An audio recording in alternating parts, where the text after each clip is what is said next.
Good afternoon. Today, unfortunately, is a sad day within our city. At 8:38, there's a report of shots fired at Old National Bank. Officers were on scene within 3 minutes. The suspect shot at officers. We then returned fire and stopped that threat. The suspect is deceased. This is the only time that I will mention the suspect name in this case. The suspect has been identified as Connor Sturgeon, white male, 23 years of age, who was employed at Old National Bank.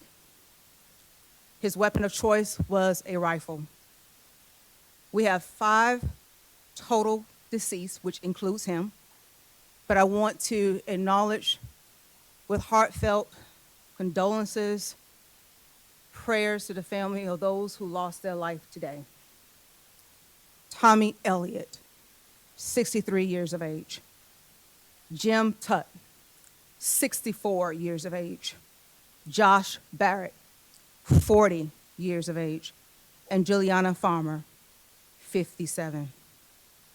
We have a total of 9 victims who were treated and are being treated at University of Louisville Hospital. 3, which are in critical condition, including our officer. 3 who are listed in non-critical condition, and 3 who have been treated and released.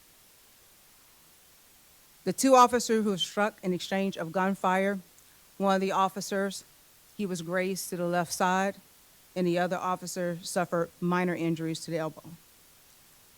I just want to let everyone know that the officer who is in critical condition today, Officer Nicholas Wilt, 26 years of age, just graduated from the police academy on March 31st.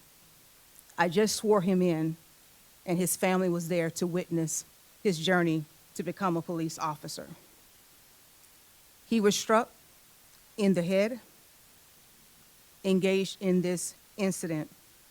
Nick has come out of brain surgery and is in critical but stable condition as we speak. I've been down there with the family and given my love and support. Been with all of the families today to show our love and support for them, and if anything else that they need from LMPD, we will provide that.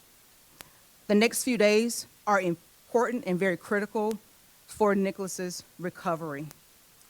Will be a long, complex investigation involving local, state, and our federal partners. I'd be remiss if I did not acknowledge our federal partners who have just been outstanding, our local partners, ATF, FBI, I thank you. Our local partners, University of Louisville Police, EMS, Emergency Management Services, thank you. Thank you for everything. And for my LMPD officers who took it upon themselves to not wait to assess everything, but just went in to stop the threat so that more lives would not be lost. Thank you. Thank you for showing up, even when sometimes you are just felt like you're not appreciated. But I asked my officers when I addressed them today, if we don't do it, who will? And so they're very committed, and their resiliency showed today, and their professionalism showed today. I want to thank the governor. I want to thank the mayor, who has been with us every step of the way through this trying and critical time. But I want to encourage the public, if you have any additional information, please call 574-LMPD and assist us.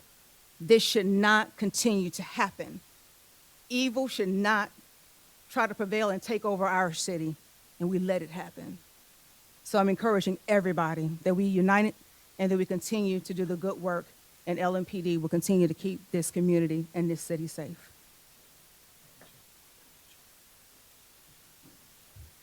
Thank you very much, Chief. Today is a day that's heartbreaking for our city, for all of us, and especially for the people who were in that office at Old National Bank and their loved ones. We just heard the chief give the names of the people who lost their lives in this mass shooting this morning. One of them was Tommy Elliott, a very good friend of mine, of the governor's. To Tommy's family, to the families of Jim Tutt, Josh Barrick, Juliana Farmer, Rachel and I join you and families across our entire city and beyond in grieving this shocking and painful loss of your lives. The chief, the governor, myself, we visited in the hospital this morning with several of their families to offer them our support and our love during this unthinkable day. We will continue to offer our support and love and anything else we can provide to help them. We were also there, along with several of my colleagues from Metro Council, to thank and support the officers of LMPD for their heroic work today and every day. And say thank you to the new graduating class who was there to support their colleague, Officer Will, as he continues to fight for his life. Let's be clear about what this was. This was an evil act of targeted violence. And to add to that tragedy, a few blocks away, shortly after this happened, another man lost his life and a woman was shot in a completely different act of targeted violence. The two incidents appear to be entirely unrelated, but they both took lives. They both leave people scarred, grieving, and angry. I share all of those feelings myself right now. This is really difficult for all of us across the entire city to process and accept. I ask that we respect the needs of the families and loved ones of the people whose lives were lost today and the people whose lives will never be the same. I'm a survivor of a workplace shooting. To the people who survived, whether you were physically hurt or not, I know that you're hurting too. We are here for you as well. To the survivors and the families, our entire city is here to wrap our arms around you. We've set up a family assistance center through the Red Cross to provide support and services to those families today and in the coming days, weeks, and months ahead that we know will be challenging. To provide you with whatever you need to deal with the trauma of this moment. The same applies to our police officers and first responders. Our city is here for everyone impacted. We are a strong city, and we will be here for support. As the chief mentioned, our LMPD officers went into that building knowing that they were risking their lives to save other lives. And that's exactly what they did. They exchanged gunfire with the shooter. To Officer Wilt and his family, we will continue to pray and support you. To the other two LMPD officers who were injured, thank you and all of your colleagues for your service today and every day. I also want to thank all of our other first responders, fire, EMS, Jefferson County Sheriff, state and federal agencies that are helping us at this time. And to Dr. Smith, to you and all of the other doctors and nurses and team at U of L Health for your work today and every day, you too are saving lives in our city, and we thank you. For the rest of us in our city, let's hold each other close and provide comfort where we can. That's what we've done in the past, and that's what we must continue to do now. We've already received offers of assistance from people across this city and country. Thank you. By the end of the day, we'll be providing specific information on how to provide donations to those impacted today if you would like. We will also have more information by the end of the day about a community-wide vigil for the targeted acts of violence that happened today and any day in our city. We will continue to move forward with strength, with prayer, with love, support, and determination. Thank you all. I'm now going to turn it over to Governor Andy Beshear. Governor.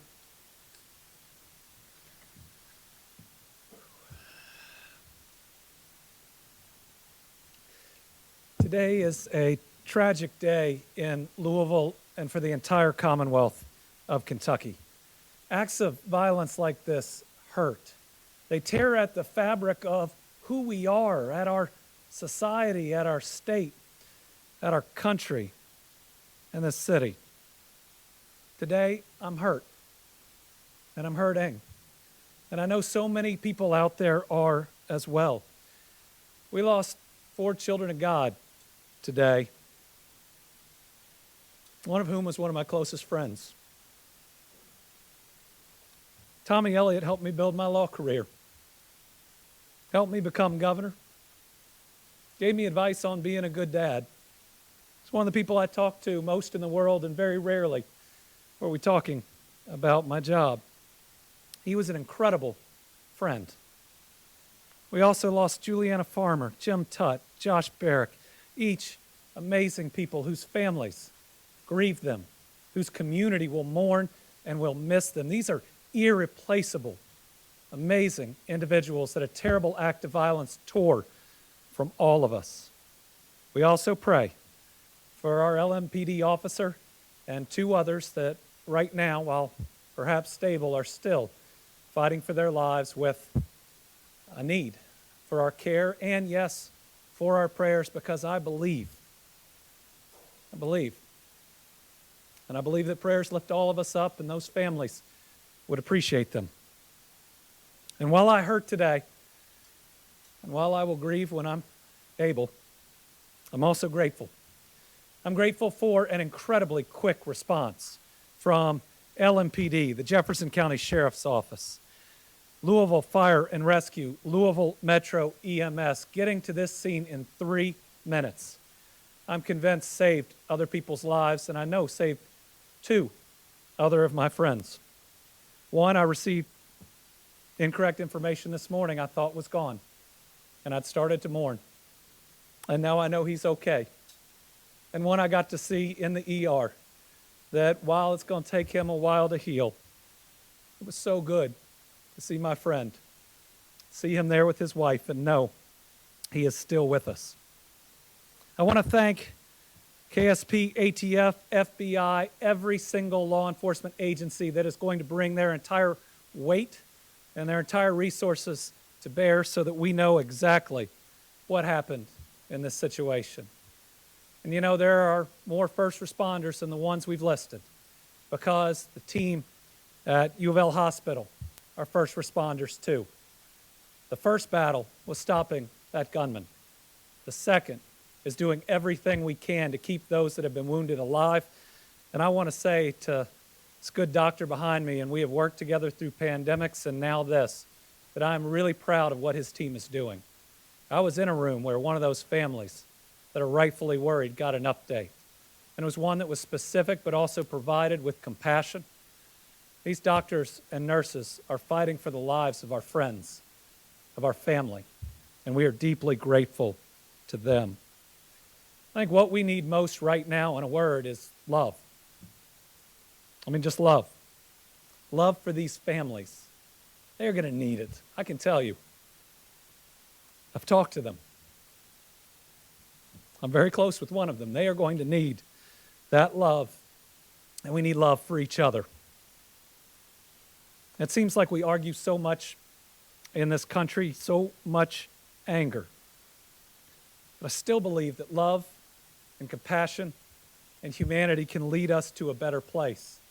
Now, this is hard. It's really hard the day after Easter. Now, Easter is about a rebirth, a better world, one where we're all supposed to work together.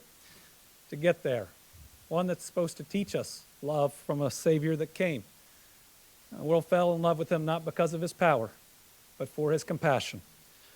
And I believe what we can do, whether it's any faith or just your values, is ensure that today, more than anything, is about these families, is about those families that are afraid they're going to lose their loved one, about those that have been through the worst and while may have survived, are going to bear the scars inside and outside today. It's got to be about them and the heroic actions of everybody who responded. And yes, I know, in the days to come, we'll talk about issues.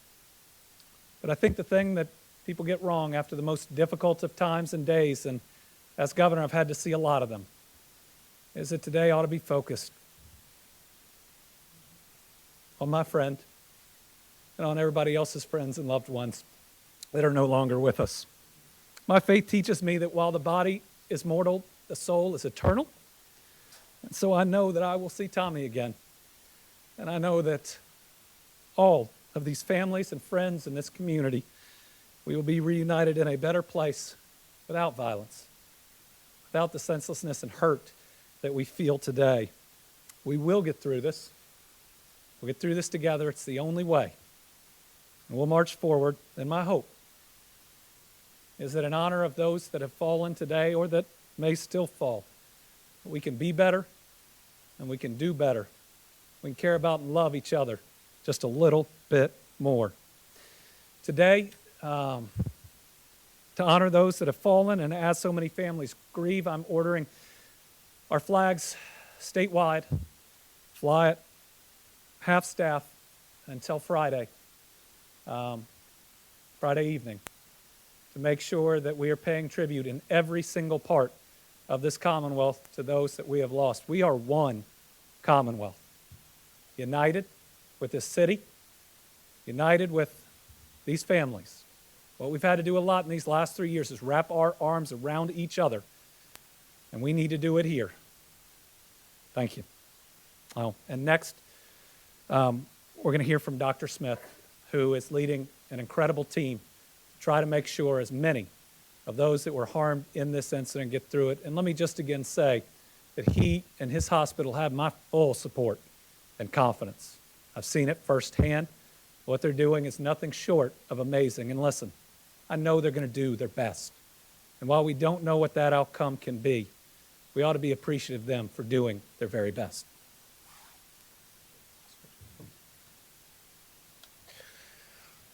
Well, thank you very much for that.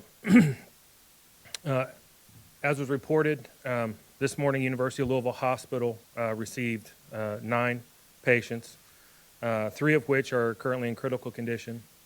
The 3 that are in critical condition did require operative care from our trauma team and our emergency department services. We were able to release 3, and 3 are currently still in our hospital with non-life-threatening injuries. I want to say thank you to Louisville as a city. I want to say thank you to our police officers and our EMS services. I have no doubt in my mind that they saved lives today. I think they, as many in the healthcare industry, have been through a difficult time recently, but they have stood up and stand up for Louisville and the people of Louisville constantly, and they have our thanks from U of L Health. I also want to thank my nurses in the emergency department, my physicians in the emergency department. Through all of this, they remained, as the professionals that they are, they were able to care for a large number of people coming in severely injured in a very short period of time. We were able to get them to the services they need.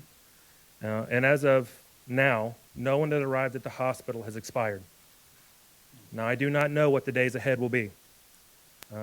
I do know that they are still injured, but I also know that we are all Louisvillians, and it doesn't matter where we come from. It does not matter who we look like. We are all part of Louisville. LMPD, EMS, U of L Health. We are here for everyone. And so I would like to thank everyone who's helped us today. I would like to thank all the well wishes I've received, both personally and from our healthcare system from around the country. Support for people who have been through this around the country and know the pain that my team is currently facing, know the pain that the LMPD and EMS teams are currently facing, and will be with us because, as again, we are all Louisvillians. I want to thank everyone again for what they do for us every day.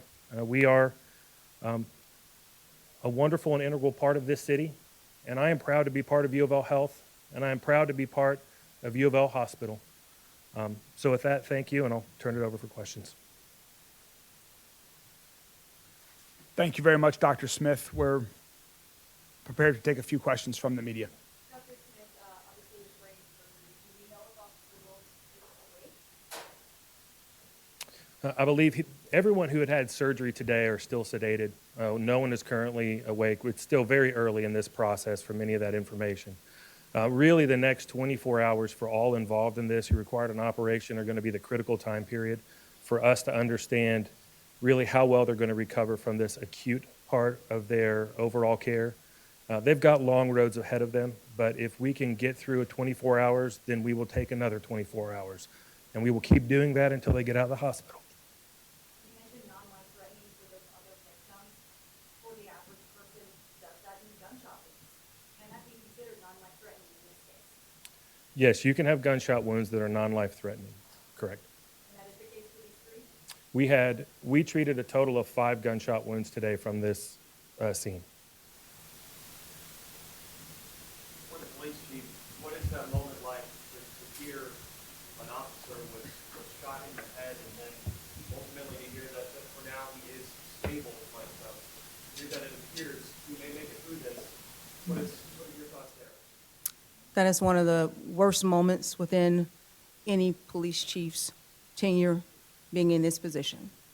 To hear that any of your officers have been injured in any kind of way, but critically injured. But it's also, too, it rubs me and it just rocks my world to have anybody being injured and losing their life. And so I am just truly, I have so much respect for the families because they were still present and were very appreciative of what was done and how LMPD responded today. And they were actually embracing me as I was embracing them.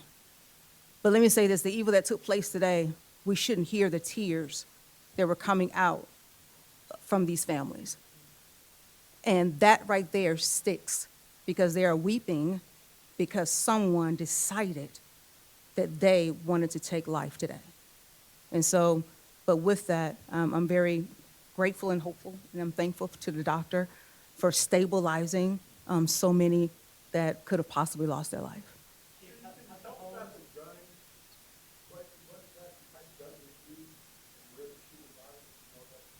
I don't know where the shooter got the weapon from, but I just can say that it was a rifle used, as I mentioned earlier. Can you talk more about what happened inside the gun building prior to the shooting this morning? Repeat that again? Can you talk more about what happened inside the bank building prior to the shooting? Again, this is an ongoing investigation, and again, as like the governor has stated, we want to focus in on the families. We want to focus in right now what happened, and as this investigation continues to unfold, then we'll be able to reveal a little bit more. There's a lot of information about stuff being on Instagram. Is that stuff going to be taken down? And was he communicating on Instagram before this incident? I will state this, that the suspect was live streaming, and unfortunately, that's tragic to know that that incident was out there and captured. And so we're hopeful that we can have that incident removed, that footage removed. Has the home of this shooter in this case been searched? Have you guys discovered anything manifest or things like that? Again, it's still ongoing within this investigation. It's still unfolding, and so I don't want to get into any additional particulars at this time. Quick question. Now they're being identified, and you realize who he was. Had he had any encounters with the police department in his past? From my understanding, right now, preliminarily wise, that may change, but my understanding, we have not had any prior engagement with this individual. And is he a citizen of Louisville? He worked at Old National Bank, and so I am assuming right now that he was a citizen of Louisville. And has there been a search warrant conducted on his home as of today? I don't want to get into particulars on that investigation portion of it, but again, it's ongoing, so I respect your questions. She told the victims it's police of the Yes, yes, yes, And the officers. and the officers, yes. Chief, was the suspect shot and killed by police? Yes, sir. Yes, sir. Chief, were there guards inside the bank? Was there any security, how was this organization? I'm not familiar with any other additional security with that inside the location, but again, let's focus back on this initial incident right here, that we were responded in a timely, quick fashion, and we stopped the threat so that no additional loss of life could be taken. We will continue to provide updates as we have more information. This has been a very active day where we are, as the governor and chief said, we are using every resource available from local, state, and federal agencies to provide all of these answers to the entire community, to the loved ones who lost victims today. And so we are going to get back to work. We will continue to keep you all up to date as we have more information. Thank you all very much.